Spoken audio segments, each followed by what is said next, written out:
Ooh, Latin 2. I was about to go, and I remembered there was one more thing I wanted to get to today. And, I'm actually getting a little ahead of myself on this one, jumping the gun a bit. But, I'm okay with it because April's going to be a busy month. I'm going to have so much to do, and there are so many topics for us to touch on.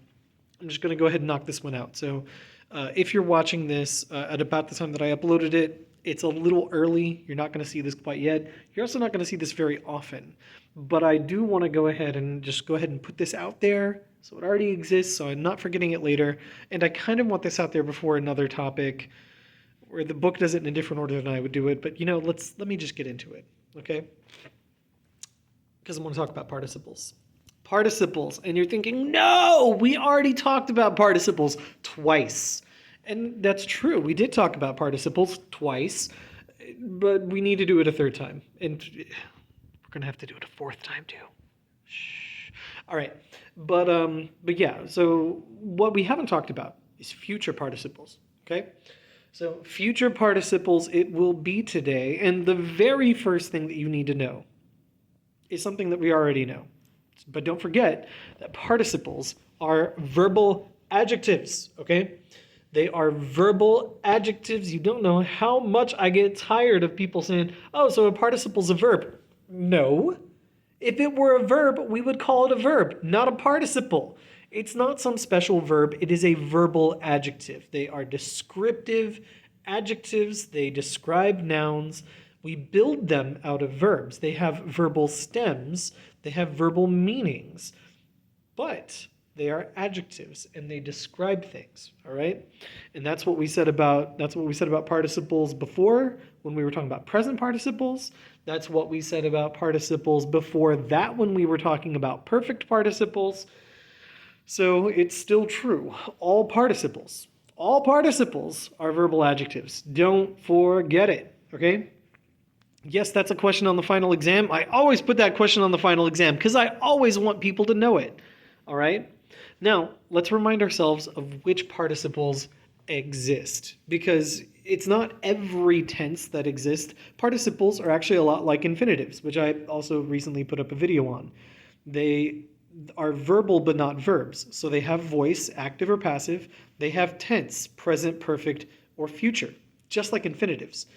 In fact, our infinitives are partly built out of participles, depending on which infinitive you're looking at, right? So, but it's kind of interesting because we don't have all exactly the same infinitives and participles. Infinitives exist in basically all of these squares, except maybe not the future passive. That's the one weird arguable one that I told you not to worry about. With participles, it's not that arguable. There is definitely no present passive participle. No such thing. Does not exist. There is no form for that in Latin. And in English, you can make a participial phrase that was present and passive, but in Latin, you can't. Not a thing. They don't do it. Never exists. And in Latin, there is no perfect active participle. That form does not exist. Now, you notice I chose my words carefully. I said that form does not exist because, in fact, you can have participles, perfect participles, of deponent verbs. Now, deponent verbs always have active meanings, so if a participle were perfect and deponent, then yeah, it would have an active meaning. But I'm still going to leave a giant X here because it still has a passive form. Even if you end up translating it actively, it is still the perfect passive form. It's just, has a special meaning. All right? So we're going to go ahead and say this form does not exist. All right? So participles are going to be present and active, or they will be perfect and passive. But they actually have two future participles. Both of these do exist. Now, down here, you'll notice I've written yes but no. It exists, but that's a Latin 3 topic. We are not going to talk about that in Latin 2. We don't want to talk about that in Latin 2. And if you really badly want to know about it, or if you're not in Latin 2, well, I've already made a video on this topic. It's called gerundives, and you can go watch it. I made it last semester when I had a Latin 3 class. But today, we need to fill in this box, the future active participle box, all right? And it's going to feel a little weird because in English, we don't have one. We have these in English. We use them kind of regularly, But in English, we don't have this. So it's going to feel a little weird when we make it, all right? Now, if I pick a random verb, this is a verb that is in your textbooks. You've seen it a bunch of times, and its meaning is fairly obvious, right? It means to annoy or vex, right? We can definitely make participles out of this. In fact, you have already seen some of the participial forms of this in something or other that we've read, from our textbook or whatnot, right? But we're going to be focusing mainly on the second and fourth, well, not mainly, only on the second and fourth principal parts. No participles are made out of the first principal part, and no participles are made out of the third principal part. It just doesn't happen, right? This is the perfect active stem, and we only have a perfect passive participle, so we don't make any participles out of this, right? But we do make the present participle out of vexare. We use vexare to get the present stem. We had incentis, we know about that already, right? But, to recap, and then we take this because that literally is the participle, just as it is. That is already spelled like a participle. All you got to know about it is that you translate it as annoyed, and the case ending could change. It's not going to be a US necessarily. It depends on what you want to say. It depends on what or who you're trying to describe as having been annoyed, right? So we've got annoying, annoyed. Here's the new one down here. And it's definitely weird. For a couple of reasons it's weird. One is that even though it's future, which doesn't seem like a thing you would build off the supine stem, this is still built off the supine stem. It looks real similar to vexatus, right? The vexat is still there, and it even has the same second or first declension endings. The only difference between this and that is that we've added a UR to it. Literally, that's the only difference, is we've stuck a UR in there before the case ending. It can still have, any gender case ending. It can have any case ending. So, that's not different. And the other weird thing about it is, again, the English translation, about to annoy. When you try to say a sentence with this in it, it's gonna come out kind of awkward. It's not that you can't do it or can't understand it. It's just that we don't usually say stuff like this. And the fact that we don't usually say stuff like this is probably in part because you don't need to say things like this very often. It doesn't come up that much. And so we don't have one of these participles. And then the fact that it is awkward to say only makes us not want to say it even more. But that's how you would do it. And before I get into any sentence examples with, like actual Latin words, here's a cool tip. If you're like having a hard time keeping all these participles straight in your mind, our grammatical terms for the tenses actually come from these participles, directly from these participles. I sense that at least some of you are skeptical about this, but it's true. It is true. Check this out. The word present, as in present tense, comes from the Latin participle praesens, which literally means being at hand or present, right? It's praesens praesentis in the third declension pattern. And so the stem would be praesent, present, right? Or perfect, right? Perfect comes from the supine stem of perficio. Perficio means to finish, like to make through to completion or to do through to completion.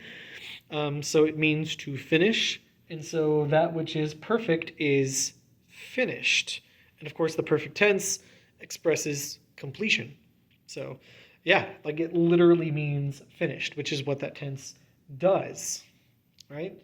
And then even the word future actually comes from the future participle of sum, which is futurus. Futurus literally is that which is about to be, which is, of course, literally what the future is. So all of our tenses here, in fact, have their names derived from Latin participles that are those tenses. Even the one participle I'm not teaching you, the gerundive, I'm not going to explain that name or even write it down for you. You'll learn it when it's time to learn it.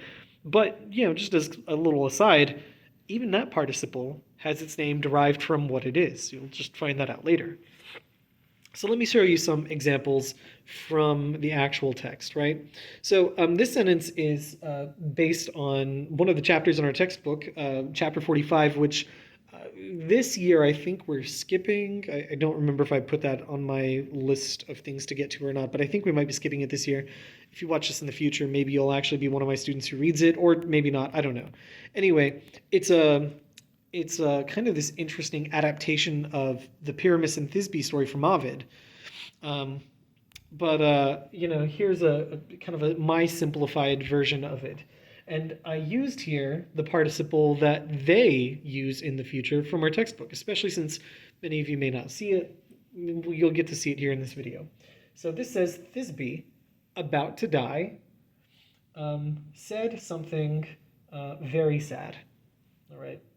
Pyramus, about to die, did something very stupid. All right.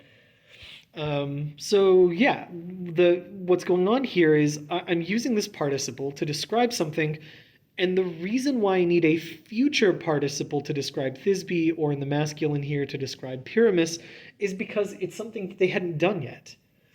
When Thisbe said something very sad, or when Pyramus did something very stupid, she and he had, at that time, not yet died.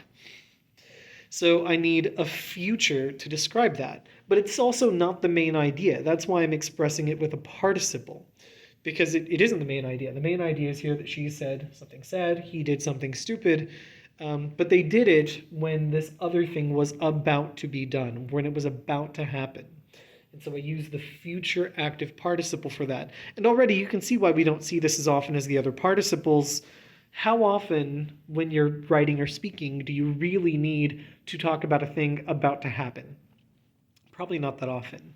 And if you really badly do, you can always, just make another clause or another sentence with an actual future tense verb in there if you really need it, right? But if you wanted to, in certain contexts, you might be able to do it more efficiently with a future participle. And you might be thinking, is it really more efficient to say Thisbe about to die? Well, not in English, but that's because in English it's not one word. We have to make a little phrase. In Latin, where it's one word, it's pretty efficient. Thisbe moritura. It doesn't take very much to say. So even if it feels a little awkward when you're translating in your brain into English, keep in mind, in Latin, it's quite efficient. I know something about Thisbe in addition to the fact that she said something sad. I know that something was going to happen to her. The other interesting thing about the future participle, though, and kind of anything that is inherently future, is that it hasn't happened yet, which is not a guarantee that it will. I mean, in the case of Pyramus and Thisbe, they did in fact die. They did things and then died afterwards, so totally makes sense. But it still makes sense even if the thing that was about to happen doesn't happen, right? Like, take this sentence over here, completely of my own creation. This says, I caught my cat about to jump on the table. Now, she didn't actually get onto the table because I caught her, but she was about to. So the future participle can represent things that are about to happen even if they don't end up happening. They were going to. And that's kind of the interesting thing about the future. And also keep in mind that, these participles, they don't exist all in a vacuum. A sentence can have as many participles as you want it to have, and they might not all be in the same tense. It always depends on what you want to say. So, here you'll see I have a future participle still, but I also have a perfect participle in the same sentence. Yes, you can have two participles in the same sentence, or again, as many as you want. So this says, with the board having been filled, it was necessary for me about to make a lesson to write this sentence elsewhere. There you go. And of course, this is a perfect participle because the board was already filled up when I wrote this sentence, and this is in the future because I had not yet made this video that I'm making right now. I had not yet made it when I wrote this sentence, but I was about to, right? So that's why that's going on. One thing happened before the main verb, the other one happened after the main verb, and that of course decides the tense that I use in my participle. I'm sorry I didn't get a present one in there. I know if I were really on my game, I definitely would have gotten 3 participles in there and have done all of them, but it is the end of the day and I am tired and, I, about to leave, am finished with this. All right, bye guys.